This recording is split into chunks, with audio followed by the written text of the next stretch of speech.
دن بدن بگڑتی ہی جا رہی تھی۔ میں ہر وقت ڈری رہتی تھی۔ تیسرا ماہ شروع ہوا تو میرے جسم کی ساخت بدلنے لگی اور مجھے یہی خوف تھا۔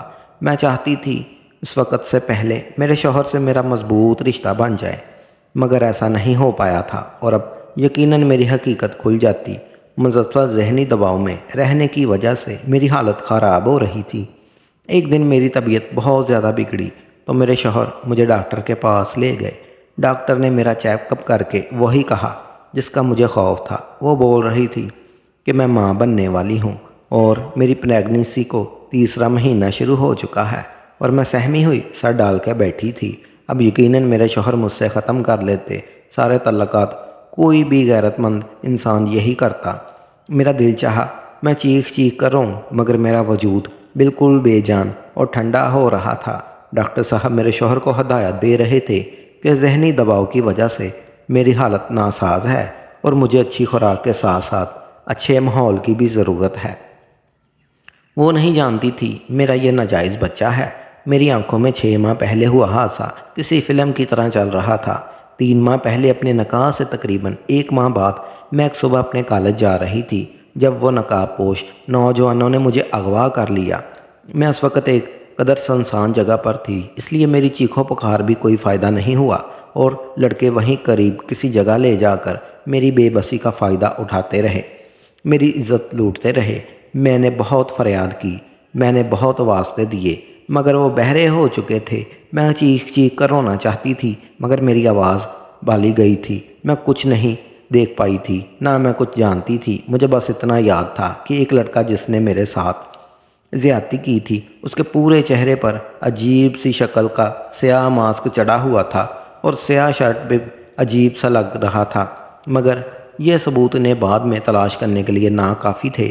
اس روز میں نیم بے ہوش تھی، کچھ دیر تو وہیں پڑی رہی اور مجھے لگا کہ میں مر جاؤں گی۔ اگر نہ مری تب بھی میں اپنی جان لینے چاہتی تھی۔ کچھ دیر بعد ان نقاب پوش لڑکوں نے مجھے اسی جگہ پر جا کر چھوڑ دیا جہاں سے وہ مجھے لے گئے تھے۔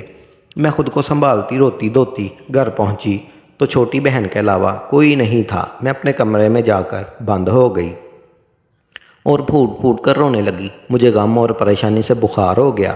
راتوں کا میں ڈر جاتی اور مجھے خواب میں وہ نقاب پوش نظر آنے لگتے تھے۔ چیخیں دبا کر سسکتی تڑپتی آنکھوں میں رات کاٹ دیتی، مگر کبھی کسی کو بتانے کی ہمت نہیں کر پائی تھی۔ گھر والے میرا خیال رکھتے تھے اور ایک ہفتہ بخار نے میرے چہرے کی رونق چھین لی تھی۔ پھر آہستہ آہستہ میں سنبھلنے لگی، مگر اس سب میں وہ قصہ دب گیا جو میرے ساتھ ہوا تھا۔ آہستہ آہستہ اس تکلیف کے وقت نکلنے لگی اور میرا ان سیاہ خوابوں کا سلسلہ بھی بند ہو گیا۔ میں نے گھر والوں سے وہ بات چھپا لی تھی اور خود کو سنبھال لیا تھا، مگر کچھ وقت مزید گزرا تو مجھے خود میں کچھ تبدیلی سی محسوس ہونے لگی۔ اکثر میرا سر چکرانے لگتا اور مجھے الٹیاں آنے لگتی۔ میں خوف زدہ ہو گئی۔ مجھے ڈر تھا کہ یہ سب اس روز ہوئے حادثے کا نتیجہ نہ ہو۔ میں جب چپ چاپ کالج سے لیڈی ڈاکٹر کے پاس گئی، میں نے شدت سے دعا کی کہ ایسا نہ ہو جو مجھے خوف ہے، مگر شاید اللہ یہی چاہتا تھا اور میری رپورٹ کے مطابق یہی آیا کہ میں حاملہ ہوں۔ میں بہت روئی اور اللہ سے گلے کیے کہ میرے ساتھ ایسا ہی کیوں ہوا۔ اب میں کہاں جاتی اور کیسے اپنی حالت کا ذمہ دار ٹھہراتی؟ میری بے گناہی اور پاکیزگی کا کون گواہ بنتا؟ میں جانتی تھی کہ مجھے ہی گناہ گار سمجھا جاتا۔ گھر آ کر میں گمسم رہنے لگی۔ امی ابو دونوں جاب کرتے تھے اور چھوٹی بہن نہ سمجھتی، اس لیے میری حالت کی بیماری کا تصور کر لیا گیا۔ میری ذہنی حالت ابتر ہوتی جا رہی تھی۔ پھر شادی کا شعور اٹھا تو میں سہم سی گئی، کیا میرا شوہر مجھ پر یقین کرے گا؟ وہ مجھ سے رشتہ توڑ دیتا اور میں پورے خاندان میں بد کردار مشہور ہو جاتی۔ میں ڈر گئی تھی اور جب شادی ہوئی تو میں نے سوچا تھا کہ شادی کے بعد شوہر سے کہہ دیتی ہوں کہ میں پریگننٹ ہوں، اور جب بچہ ہوتا تو اسے 7 ماہ کا ثابت کر کے یہ حاملہ بتا دیتی، مگر یہاں بھی قسمت نے میرا ساتھ نہیں دیا اور میرے عجیب شوہر مجھ سے محبت کے دعوے کر کے، میرا اتنا خیال کر کے بھی مجھ سے فاصلے بنا رہے تھے۔ اور اب ڈاکٹر نے تو حقیقت کھول ہی دی تھی۔ اب میں جان گئی تھی گھر جا کر میرا شوہر مجھے برا بھلا کہے گا اور بد کرداری کا الزام لگا کر مجھے طلاق دے دے گا۔ ان 3-4 ماہ کی ذہنی تھکاوٹ نے مجھے اتنا نڈال کر دیا تھا کہ میں ذہنی طور پر خود ہر الزام اور طلاق کے لیے بھی تیار کر لیا تھا۔ ہم گھر پہنچے تو میرے شوہر مجھے کمرے میں لے گئے۔ خود کو شور شرابے کے لیے تیار کر رہی تھی، مگر میری حیرت کی انتہا نہ رہی جب دوپہر سے شام ہو گئی اور شام سے رات، مگر مجھے شوہر نے کچھ نہیں کہا، بلکہ وہ مجھے آرام کی تاکید کرنے لگے۔ مجھے لگ رہا تھا میں خواب دیکھ رہی ہوں۔ آخر کون مرد اتنا ظرف والا ہو سکتا ہے؟ وہ اپنی اس بیوی کی پریگننسی کا سن چکے تھے جس کو انہوں نے چھوا تک نہیں تھا، پھر بھی وہ پرسکون تھے۔ ایسا کہاں ممکن تھا؟ میں حیران تو خود تھی۔ مجھے ان کے ظرف پر رشک کھانے لگا اور میرے دل میں مزید ان کی محبت میں گرفتار ہونے لگی۔ مجھے یقین ہونے لگا کہ جس محبت کے وہ دعوے کرتے تھے شاید وہ سچی تھی۔ وقت گزرتا جا رہا تھا اور میرا ہر طرح سے خیال رکھنے لگے تھے۔ میرے لیے پھل لاتے، دودھ بھی اپنے ہاتھ سے پلاتے۔ میں ان سب کو ان کی محبت سمجھ رہی تھی، مگر پھر بھی کبھی کبھی مجھے ان پر شدید حیرت ہوتی، ان کی احتیاط اور اتنا خیال رکھنے پر۔ مجھے دوبارہ کوئی مسئلہ نہیں ہوا تھا اور میں نے پریگننسی کا سارا وقت سکون سے گزارا تھا، اور پھر میں نے شادی کے 7 ماہ بعد ایک صحت مند بچے کو جنم دیا۔ مجھے اس بچے کی قسمت پر بھی افسوس ہو رہا تھا جو ناجائز بچہ تھا، اور اس کی قسمت میں شاید اب باپ کی محبت نہیں تھی۔ سچ تو یہ تھا کہ مجھے بھی اس بچے سے زیادہ محبت یا لگاؤ محسوس نہیں ہو رہا تھا، مگر میرے عجیب و غریب شوہر نے یہاں بھی مجھے غلط ثابت کیا تھا، اور اس بچے کو جس کے باپ کا کچھ پتہ نہیں تھا اتنا پیار اور محبت دی کہ میں ساکت رہ گئی۔ اس بچے کی ضرورت کا ہر سامان گھر میں پہلے سے موجود تھا، اور میں ماں ہو کر اکثر لاپرواہی کرتی، مگر وہ ہر وقت اس کا خیال رکھتے، پیار دیتے۔ ذرا سا روتا تو تڑپ اٹھتے۔ میں حیرت زدہ سی ان کی محبت دیکھ رہی تھی، خوشی کی بجائے عجیب دباؤ سا محسوس کرنے لگی۔ آخر کوئی اتنا اچھا اور بہترین کیسے ہو سکتا ہے؟ مجھے لگا بس میں انسانیت بہت زیادہ ہے، اور شاید وہ ساری محبت جو مجھے دی گئی تھی وہ بھی انسانیت کے ناطے کی گئی تھی۔ میں ان کی محبت اس بچے کے ساتھ دیکھ دیکھ کر پاگل ہونے لگی تھی۔ وہ بچہ کبھی دودھ دیر سے ملنے پر رو دیتا تو وہ مجھ سے ناراض ہونے لگتے اور اسے اٹھا کر پیار کرتے، بہلاتے اور چپ کرواتے۔ میرا ضبط جواب دے رہا تھا، اور جب یہی سلسلہ کچھ ماہ مزید چلا تو میری برداشت ختم ہو گئی۔ میں ایک روز اپنے شوہر سے لڑ پڑی۔ میں نے ان سے کہا کہ وہ اتنے اعلیٰ ظرف کیوں ہیں، مجھ سے کبھی سوال کیوں نہیں کیا؟ وہ پہلے مجھے اور پھر میرے ناجائز بچے کو اتنا پیار کیسے دیتے رہے؟ میں چیخ پڑی تھی۔ مجھے ان کا خیال رکھنا اور ہمیں پیار دینا الجھا رہا تھا۔ میرے لڑنے پر وہ خاموش نظروں سے مجھے دیکھنے لگے، مگر مجھے جواب نہیں دیا۔ پہلے روز انہوں نے میرے بھرے بھرے جسم کو دیکھ کر حیرت کا اظہار کیا تھا۔ میں نے ان کی حیرت دیکھ کر تب بہانہ بنا دیا تھا کہ میں شادی کے دنوں میں بیٹھ کر کھانے لگی ہوں، اس لیے موٹی ہو گئی ہوں۔ حالانکہ مجھے تب ان کی نظروں اور عجیب سوال پر حیرت ہوئی تھی۔ تب میرے حمل کو بس دوسرا ماہ تھا اور مجھ میں اتنی تبدیلی نہیں آئی تھی کہ کوئی پہچان سکتا ہو۔ میں رو رہی تھی۔ میں نے ان سے پوچھا کہ کیا انہیں پہلے روز شک نہیں ہوا تھا مجھ پر جب انہوں نے میرے جسم میں تبدیلی محسوس کی تھی؟ وہ بولے ہاں مجھے شک ہوا تھا، مگر تم نے کچھ نہیں بتایا۔ مجھے ان کے جواب پر جھٹکا لگا۔ میرا سر اب چکرانے لگا تھا۔ مجھے احساس ہوا میرا شوہر واقعی عجیب فطرت کے مالک ہے۔ انہیں شک ہوا اور انہوں نے سوال نہیں کیا، پوچھا نہیں ایسا کیوں اور کب، جاننے کی کوشش تک نہیں کی میرے ساتھ کیا ہوا، یا پھر میں نے ان کے ساتھ بے وفائی کی ہے۔ پوچھا کیوں نہیں؟ میرے جھگڑنے پر وہ بولے کہ میں تمہیں آج ایک حقیقت بتانا چاہتا ہوں۔ وہ سنجیدہ سے لگ رہے تھے۔ میں متوجہ ہوئی تھی۔ مجھے اب ان کے رویے کی حقیقی وجہ جاننی تھی، اور اتنا تو میں سمجھ گئی تھی کوئی ایسی بات ہے جس کی وجہ سے وہ ایسے تھے۔ کچھ ایسا تھا جس نے انہیں اتنا عجیب بنا دیا تھا۔ اس روز انہوں نے اپنے ماضی کی جو سچائی بتائی وہ مجھے اندر تک ہلا کر رکھ گئی تھی۔ انہوں نے بتایا کہ ان کی ماں کے ساتھ اسی طرح زیادتی ہوئی تھی، اور جب ان کی شادی ہوئی تو وہ ماں بننے والی تھی۔ انہوں نے میرے باپ کو یہ سچ نہیں بتایا، بلکہ اس سچ کو اپنے اندر دبا کر رکھا اور بیاہ کر آ گئی۔ جب شادی کے بعد میرے باپ کو یہ حقیقت پتہ چلی، بہت ہنگامہ کیا۔ انہوں نے میری ماں کو بدکرداری کے طعنے دیے اور بہت ذہنی اذیت دی۔ عجیب بات تو یہ تھی کہ وہ اپنی بیوی کو چھوڑنے کو تیار نہیں تھے۔ اپنی بیوی کو اپنائے رکھا، رشتہ قائم کیا، مگر بس اتنا ہی ضرب بڑھا کر پائے، اس سے زیادہ وہ نہیں کر پائے تھے۔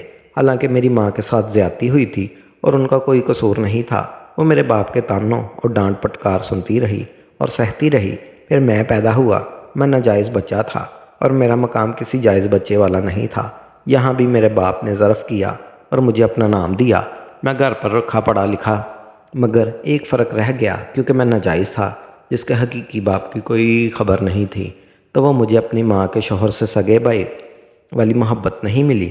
میرے پاس بظاہر دنیا کی ہر آشائش تھی، مگر ماں باپ کا مکمل پیار اور توجہ کبھی نہیں ملی تھی۔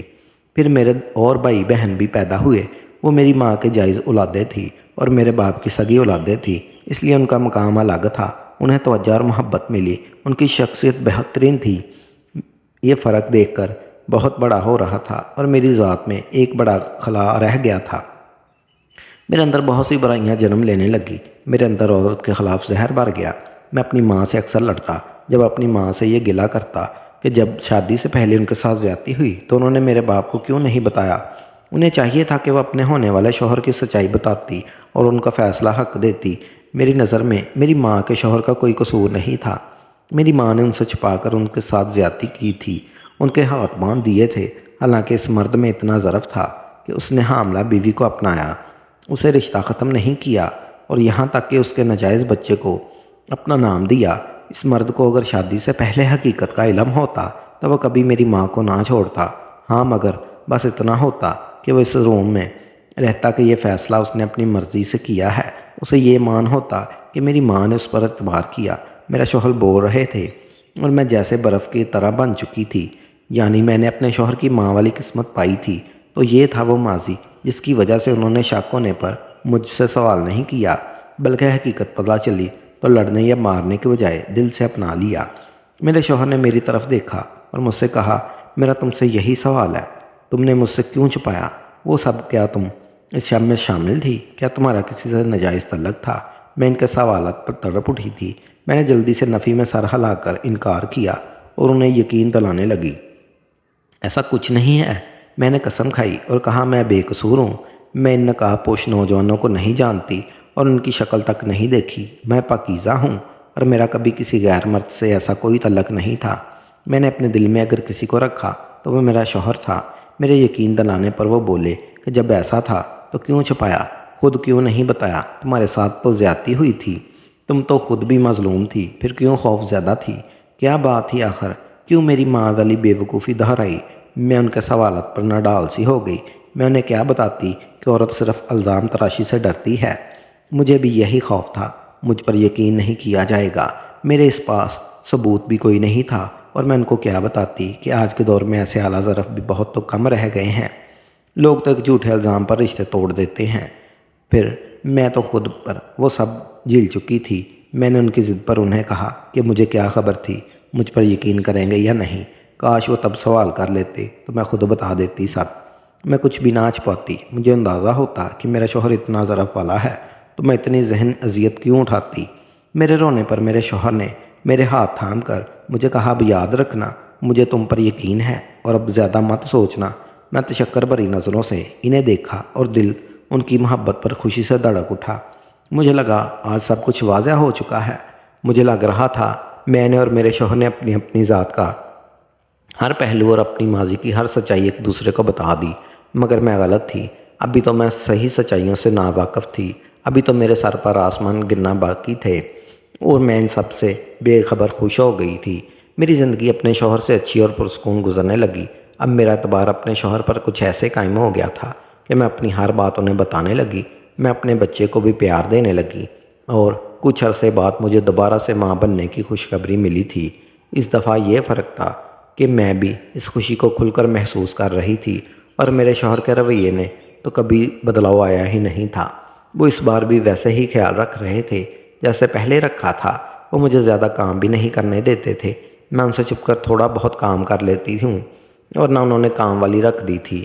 ایک دن کام والی میرے بڑے بیٹے کو سنبھالنے بیٹھی تھی اور میں نے سوچا کہ میں اسٹور روم سے اپنا سامان نکال لوں، وہ سارا سامان جو بڑے بیٹے کے پیدا ہونے کے بعد ضرورت پڑا تھا، اور جب وہ بڑا ہوا تو میرے شوہر نے وہ سب اسٹور میں رکھ دیا۔ مجھے اب صرف ایک ماہ باقی تھا اور میں نے سوچا کہ سامان وغیرہ اٹھا کر پہلے سے چیک اپ کروا لوں۔ میں اسٹور کی لائٹ آن کیے پرانے ایک صندوق کھول کر سارا سامان نکال رہی تھی جب مجھے ایک قدر پرانے صندوق سب سے آخر میں ایک پرانا شوہر پر ملا۔ میں نے بھی وہ اٹھا کر سامان میں رکھا اور کام والی کو بلا کر وہ سارا سامان میرے کمرے میں لے جانے کو کہا۔ وہ سر ہلا کر سارا سامان اٹھانے لگی اور میرے کمرے میں جا کر بیڈ پر بیٹھ گئی، اور کام والی نے وہ شاپر لا کر میرے سامنے رکھی۔ میں سامان نکال کر دیکھ رہی تھی جب میرے سامنے وہ پرانا شاپر آ گیا۔ میں نے اسے کھولا، اس کے اندر سے جو سامان نکلا وہ میری روح فنا کر گیا۔ میں سر تو پیر تک کپ کپا گئی، میرا دل ڈوب رہا تھا، میرا دل ڈوب رہ گیا، یقین کرنے کو تیار نہیں تھی۔ ایسے کیسے ہو سکتا تھا؟ میرا شوہر تو ایک عظیم انسان تھا، پھر میرے سامنے پڑا یہ سامان، اس کی شخصیت کو کون سا پہلو تھا؟ میرے شوہر آئے تو میں نے ان کا گریبان پکڑ کر وہ سیاہ شرٹ اور سیاہ ماسک ان کے منہ پر دے مارا۔ مجھے آج یہ انکشاف ہوا تھا کہ میرے ساتھ زیادتی کرنے والا کوئی اور نہیں، میرا اپنا شوہر تھا۔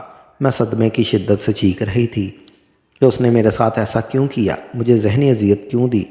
وہ بولی کہ تم میرے نکاح میں تھی، میں نے کوئی گناہ نہیں کیا، میں بس تمہیں آزمانا چاہتا تھا، میں جاننا چاہتا تھا کہ تم مجھے سچائی بتاتی ہو یا نہیں۔ ان کی بات پر مجھے دھچکا سا لگا، اور صرف آزمانے کے لیے اس انسان نے مجھے اتنی اذیت دی۔ اپنے شوہر کی سچائی جاننے کے بعد مجھے سارا وقت یاد آیا جو میں نے ذہنی اور جسمانی اذیت میں گزارا تھا۔ اگر مجھے ان کی ساری سچائی معلوم نہ ہوتی تو میں ساری زندگی اسی اذیت میں رہتی۔ میرے دل میں ان کی محبت ایک دم سے ختم ہو گئی۔ میرا دل کر رہا تھا میں یہ گھر چھوڑ کر کہیں چلے جاؤں اور واپس نہ آؤں۔ میں نے گھر چھوڑ کر جانے کا ارادہ کیا تو میرے بچے نے میرے قدم جکڑ لیے۔ جیسے بھی تھے میں ان کی ماں تھی، اور میرا وہ بچہ جس سے میں ناجائز سمجھ رہی تھی، وہ صحیح بچوں کی طرح اس کا حق اور اس کی محبت بھی نہ دے سکی۔ اب تک مجھے اس کا دکھ ہو رہا تھا۔ اس بچے نے اب تک ناجائز ہی جیسا وقت گزارا۔ مجھے شوہر سے شدید نفرت محسوس ہو رہی تھی، لیکن میرے پاس واپسی کا کوئی راستہ نہیں تھا۔ وہ نفسیاتی مریض تھا، اور کچھ بھی اس کے اوپر جو گزری، جس طرح اس کا بچپن گزرا، ان سب حالات میں اسے ذہنی مریض بنا دیا۔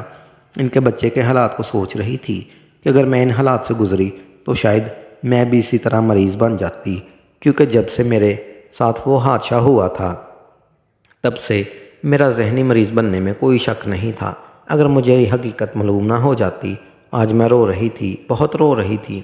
میں جیسے اعلیٰ ظرف سمجھتی تھی میری بربادی کا ذمہ دار وہ خود تھا، اور میں اس کے سے پہلے کی طرح بے بس تھی اور اس کے ساتھ رہنے پر مجبور تھی، کیونکہ میں اس کے بچے کی ماں تھی، اور اپنے بچوں کو چھوڑ کر میں انہیں ان کے باپ جیسا نہیں بننا چاہتی تھی۔ تو دوستو، یہ تھی ہماری آج کی کہانی۔ امید ہے آج کی کہانی آپ کو پسند آئی ہوگی۔ کہانی اچھی لگی تو اسے لائک اور شیئر ضرور کیجیے گا، اور ہمارے چینل کو ضرور سبسکرائب کیجیے گا تاکہ ہر آنے والی ویڈیو کا نوٹیفیکیشن بر وقت آپ کو مل سکے۔